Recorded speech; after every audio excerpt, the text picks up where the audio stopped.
La pause café, un moment de détente privilégié pour les amoureux du bon matos et du bon boulot. Et aujourd'hui, je vous parle de la dernière caméra thermique de Bosch Pro, la GTC 400. On y va! Salut les bichons, c'est Laurent Jacquet pour LJVS, j'espère que vous allez bien. Bienvenue dans cette nouvelle pause café.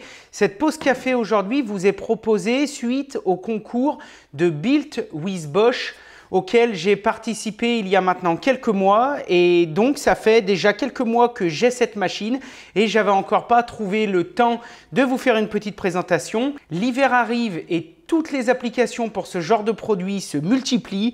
J'ai donc trouvé ça judicieux de vous sortir cette vidéo maintenant.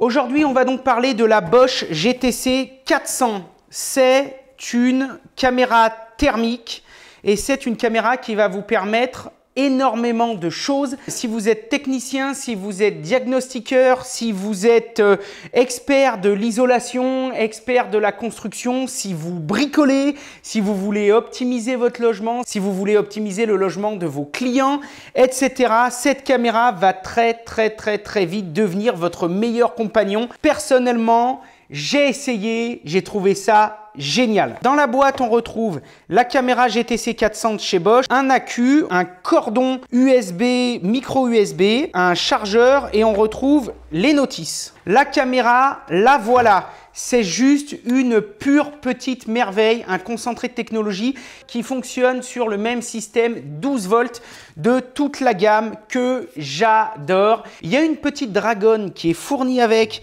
et qui doit pouvoir s'installer ici ou là ou je ne sais pas où. Moi, je ne l'ai pas installée parce que je n'ai pas trouvé ça utile dans mon cas, mais vous savez qu'elle est fournie avec.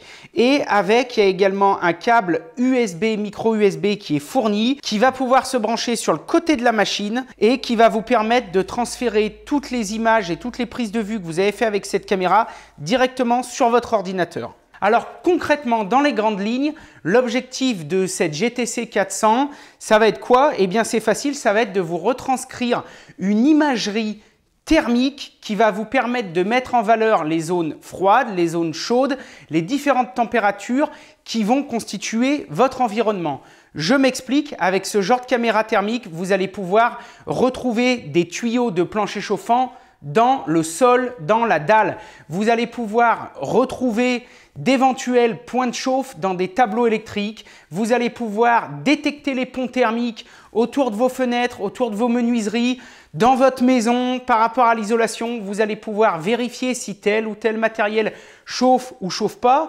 En plus, elle a des fonctions bien spécifiques que je vais vous montrer bien évidemment dans cette vidéo qui vont vous permettre de faire des recherches un peu plus approfondies. Par exemple, de rechercher uniquement des points froids compris entre certaines valeurs ou uniquement des points chauds compris entre certaines valeurs. Et bien concrètement, pour moi, c'est un outil d'analyse et de diagnostic formidable parce que grâce à ça, on va savoir par exemple détecter un problème sur une installation de plomberie, de chauffage, de génie climatique, mais aussi d'électricité, une éventuelle surchauffe d'un disjoncteur dans un tableau, ce qui serait plutôt compliqué à voir sans ce genre d'appareil. Mais ça va servir aussi pour tous les experts de la rénovation et du diagnostic qui veulent améliorer leur habitat et qui vont, par le biais de cette caméra, réussir à déceler tous les ponts thermiques, toutes les petites fuites d'air, tous les points froids de leur maison pour ensuite faire en sorte que l'artisan, le technicien ou même le propriétaire directement, eh bien, puisse mettre l'accent sur ces points afin d'améliorer la qualité de son logement. J'ai vraiment trouvé que l'autonomie était excellente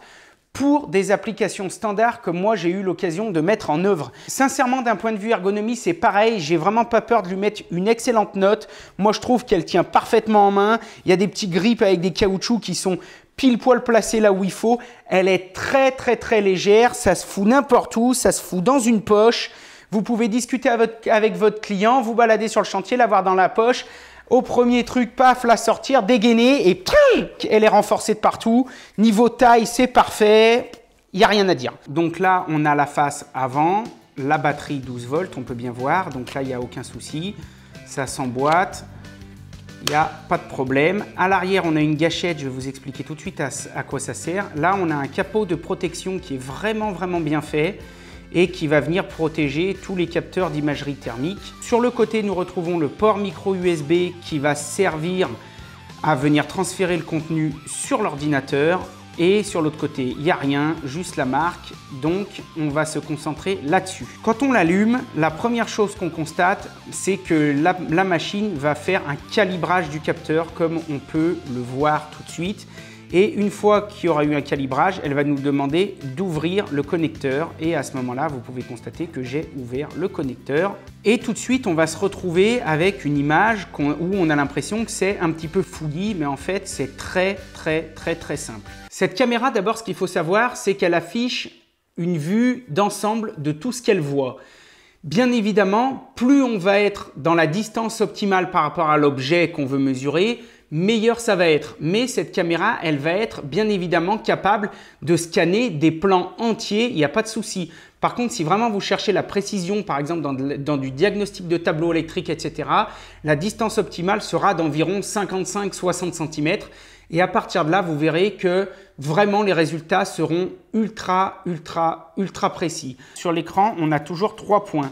Le point du milieu, c'est toujours un point qui va toujours mesurer la température au centre de la caméra. Le point bleu, c'est un indicateur qui va vous afficher le point le plus froid sur toute la zone que la caméra est en train de scanner. Donc là, il nous dit que le point le plus froid de l'image qu'il observe, c'est ici. Et le point rouge, qu'on voit varier un petit peu parce que j'ai mis un petit peu le chauffage tout à l'heure avec la clim, donc ça a brassé un petit peu, va nous orienter le point le plus chaud de l'image que la caméra est en train de scanner. Donc là, on voit qu'il se balade un petit peu. Tu vois, pour l'instant, il est ici. Et on voit parfaitement, par rapport à la colorimétrie de l'image, que plus on est en bleu, plus l'image est colorée bleu, plus il fait froid, et plus les couleurs montent vers le rouge, plus il fait chaud. Ainsi, on peut constater que là, la table sur laquelle je me trouve, eh bien, est plus chaude au premier coup d'œil que le sol, par exemple. Et mon trépied, bah, tu vois, voilà, il est à peu près de la même température que la table. Et on constate encore plus ce changement quand là, je vais venir mettre ma main devant et hop, la caméra automatiquement s'ajuste puisque là, on a carrément modifié les valeurs et en plus, elle est capable de venir mesurer de beaucoup plus près puisque là, ma caméra est à peu près à 30 cm de ma main. Et donc, du coup, elle est beaucoup plus précise que là. Là, on voit qu'elle nous donne une indication dans sa globalité, ce qui nous permet quand même d'avoir au premier coup d'œil des indications de température et de zone chaude, zone froide. Par contre, dès qu'on rapproche la caméra, là, elle est carrément précise. Là, par exemple, où j'ai mon pouce, le point du milieu, eh bien, elle va être capable de venir le mesurer précisément. Point froid est toujours indiqué ici, là. Hop, tu vois, si j'amène mon doigt dessus, c'est normal qu'il change puisque hop, ça ne peut plus être là. Et le point chaud, eh bien pareil, est toujours visualisé. Et là, le point chaud est dans la paume de ma main. Je vois que si je descends un petit peu la paume de ma main, voilà, ça oscille entre le pouce et la paume. Bon, vous me direz, sur une main, on n'en a rien à foutre, mais c'est simplement pour que vous compreniez le principe, pour que quand après on va aller faire d'autres mesures, vous sachiez un petit peu ce qui se passe et où regarder. Elle a malgré tout d'autres fonctions, puisque là, elle est en automatique. Elle a une fonction manuelle où là, on peut absolument tout régler ce qu'on veut. Elle a une fonction de recherche de points froids. Ça peut être très intéressant, par exemple, quand on fait des diagnostics énergétiques et qu'on cherche des déperditions. On passe en recherche de chaud. Et là, on va voir qu'autour de la clim, eh bien sûr, c'est plus chaud. Donc, on va en revenir à la fonction automatique. C'est celle qui nous intéresse le plus. La fonction principale de cette gâchette, ça va être de figer l'image. Ça peut être très important, par exemple, si vous montez dans les combles ou si vous allez faire une recherche dans un vide sanitaire ou dans un endroit technique, par exemple, où votre client ou alors votre assistant, votre collaborateur ne peut pas vous accompagner, vous allez pouvoir figer l'image, vous déplacer, aller le voir, l'analyser plus correctement, plus posé, sans être obligé de maintenir visé et ensuite décider de l'enregistrer ou pas. Donc là, par exemple, on voit ma main. On voit bien que si je bouge la caméra, eh bien, l'image n'est pas figée. Et si je clique une fois derrière, hop, voilà, j'ai enlevé ma main, mais ma main est toujours à l'écran. Ça, c'est une fonction qui est vraiment géniale parce que ça va vous permettre de vous poser et d'analyser un petit peu ce qui se passe. À partir d'ici, vous avez deux possibilités. Soit vous voulez revenir au normal et à ce moment-là, vous rappuyez une fois sur la gâchette. Soit vous dites, bah moi cette image je la trouve intéressante, je veux la montrer à mon client ou alors je veux m'en servir moi dans mon étude thermique. Et là, vous allez appuyer ici et hop, l'image automatiquement, elle a été enregistrée dans la mémoire interne. Je rappuie donc derrière, hop, il n'y a plus rien qui se passe. Mais si je vais voir ici, dans ma mémoire interne, je vois que j'ai toujours cette image. On peut bien évidemment la supprimer très rapidement, hop, et voilà, aucune image disponible, on est revenu au point de départ. Ça, c'est vraiment une touche que moi je trouve idéale. Bien évidemment, si vous ne voulez pas appuyer sur la gâchette, vous pouvez aussi à n'importe quel moment venir appuyer sur ce bouton et tac, ça va faire une capture d'écran et automatiquement, ça va l'enregistrer dans Images et on va la retrouver ici. Donc celle-ci, je la supprime parce qu'on n'en a rien à cirer. Pour la suite des fonctions, toujours sur le menu automatique, quand on va cliquer sur les flèches de droite, on va pouvoir faire varier les températures de couleur. Alors ça peut être utile quand on cherche des choses bien spécifiques ou alors quand on a vraiment beaucoup de nuances, beaucoup de couleurs dans l'image et ça peut être un petit peu dérangeant. Donc du coup, on va simplement modifier le profil des couleurs. Les prises de température se font exactement pareil, mais c'est simplement l'imagerie thermique qui va changer. Donc à droite ou à gauche, c'est la même chose, on peut changer. Les touches haut et bas ont une fonction particulièrement intéressante puisqu'elles vont vous permettre de venir remettre la vraie image incrustée, superposée par rapport à l'image thermique. Parce que des fois, c'est pas toujours facile pour se repérer quand on regarde, voilà, mon café est froid, la preuve. C'est pas toujours facile de se repérer quand on regarde sur une image, quand on regarde sur une image thermique et on aimerait bien pouvoir voir ce qui se passe pour de vrai. Et à ce moment-là, en appuyant, eh bien, on va voir qu'à différents niveaux, la caméra va nous mettre uniquement la zone du milieu en imagerie thermique, mais tout le reste va être la vraie image comme une caméra, comme un appareil photo standard. Et puis ensuite, plus vous appuyez, plus vous allez pouvoir modifier ces réglages. Parmi les autres fonctions sur lesquelles je ne vais pas m'attarder, elle est équipée du tracking Bluetooth, donc c'est-à-dire qu'il y a une pile intérieure et via une application, vous pouvez savoir en permanence où votre caméra elle est, etc. si des fois il y a un souci. Elle est équipée également d'une fonction Wi-Fi qui vous permet d'envoyer aussi via une application directement les images vers votre smartphone. La dernière chose que je voulais vous parler avant de passer plus au concret, c'est qu'à l'intérieur de cette caméra, on a une fonction qui va vous permettre d'effectuer des étalonnages en fonction des matériaux que vous scannez. Donc il y a plusieurs pré-réglages et en fonction du taux d'émissivité, eh bien, vous allez pouvoir pré-régler si vous scannez du bois, du béton, du métal, etc. En fait, il faudra modifier à l'intérieur la valeur via la touche fonction. C'est très facile, je ne vous explique pas pendant 2 heures. Il faut savoir aussi vraiment que pour les puristes qui ont l'habitude de ce genre de notion de taux d'émissivité, il est entièrement réglable sur ce genre de machine. C'est-à-dire que si le matériau que vous voulez scanner ne bénéficie pas d'un pré-réglage déjà inclus sur la machine, il vous suffira de le retrouver le taux d'émissivité si vous le connaissez ou d'aller chercher sur Internet et de le rentrer manuellement dans la machine et ainsi la machine elle sera parfaitement calibrée pour votre matériau que vous allez scanner. C'est important à savoir pour les puristes parce que je sais qu'il y a des techniciens qui nous regardent. Donc on constate que bon, ça chauffe pas énormément et que finalement, ce qui chauffe le plus, ce sont les côtés, les droites et gauches sur lesquels on a à peu près 38 degrés, en sachant que ces pavés LED tournent depuis à peu près 1 heure et quelques. Donc quand on dit que la LED, ça chauffe pas, eh bien là on a la preuve vivante, la preuve scientifique. Après plus d'1 heure de fonctionnement, les côtés, seulement les côtés du pavé sont à 38 degrés, ce qui est plutôt bien jamais. On se retrouve maintenant dans la partie technique de l'atelier avec la magnifique verrière que j'ai pas le temps de finir, mais ça va venir. Et on peut voir qu'au fond, on a le tableau qui est quasiment fini. Tu as vu si Stéphane m'a fait du bon boulot. On a en dessous un deuxième petit tableau parce qu'il nous manquait de la place et qu'on voulait quand même respecter les normes. On a le Wi-Fi, on a la visio, on a tous les systèmes sans fil pour les retours de caméra, pour les lives, etc.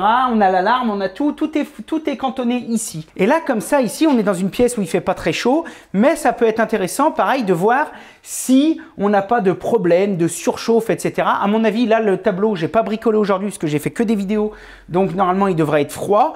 Par contre, ça, compte tenu que c'est toujours plus ou moins en veille, eh bien, ça pourrait être intéressant de voir un petit peu ce qui se passe si on le scanne. Et on peut parfaitement constater qu'effectivement, on a à gauche le Coviva qui chauffe, on a le hub en haut à droite qui chauffe et ensuite, en dessous, ce qu'on voit, ce sont les chargeurs. Si on observe le tableau ici, on voit qu'on n'a pas vraiment de problème.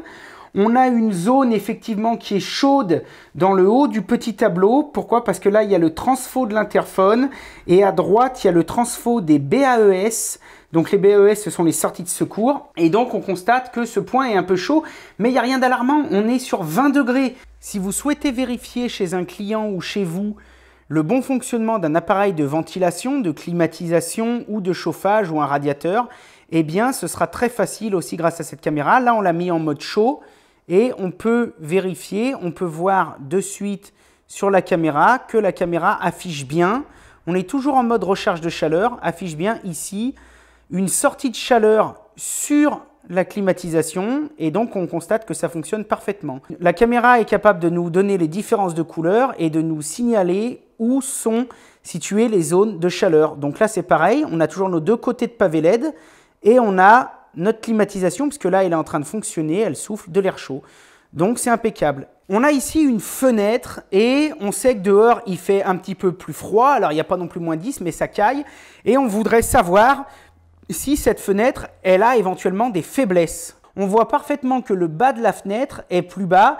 Et donc, ça veut dire qu'on aura non pas un pont thermique, parce que là, on ne peut peut-être pas qualifier ça de pont thermique, mais en tout cas, le point faible de la fenêtre, eh bien, il se situe clairement en bas au niveau du seuil, ce qui est complètement compréhensible puisque le seuil est en aluminium et que ce seuil est intérieur-extérieur. Nous sommes maintenant dans ma chaufferie, qui me sert aussi de cuisine parce que je suis en travaux et tous ceux qui font des travaux savent que c'est quand même un beau bordel. Et comme tu constateras, c'est un beau bordel, c'est le vrai merdier, tu vois. On n'a pas fini l'électricité, le tableau est ouvert. On a la plomberie qui est magnifique, bien évidemment. Mais on n'est pas là pour voir la beauté du truc ou le merdier qu'il y a chez Jacquet. On est là pour essayer de voir un petit peu qu'est-ce qui se passe quand on passe tout ça à la caméra thermique.